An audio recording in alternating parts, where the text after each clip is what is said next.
Au Maroc, les autorités ont frappé fort face au marché noir des billets de la CAN 2025.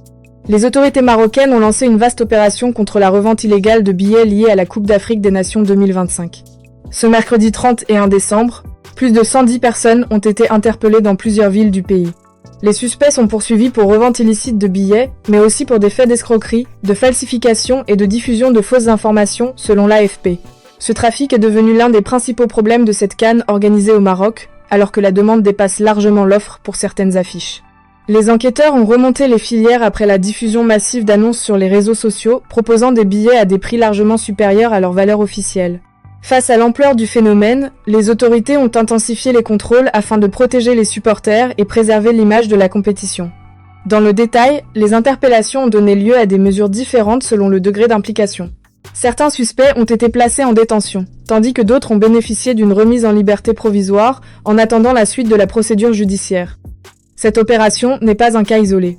La semaine précédente déjà, 8 personnes avaient été arrêtées pour des faits similaires, signe que le phénomène est bien installé. Le marché noir des billets représente un défi majeur pour les organisateurs. Il génère une frustration importante chez les supporters, confrontés à des prix prohibitifs ou à des arnaques pures et simples. Pour les autorités marocaines, l'enjeu est double: sécuriser l'accès au stade et garantir l'équité entre les fans. Cette CAN 2025 est un événement stratégique pour le pays, tant sur le plan sportif qu'en termes d'image internationale. Toute dérive liée à la billetterie peut rapidement ternir l'organisation. D'où la fermeté affichée par les pouvoirs publics, déterminés à démanteler les réseaux actifs sur les plateformes numériques. Reste à savoir si ces mesures suffiront à endiguer durablement le phénomène. À l'approche des phases à élimination directe, la pression sur les billets devrait encore s'intensifier. Les autorités préviennent déjà, la surveillance sera renforcée et de nouvelles opérations pourraient suivre dans les prochains jours.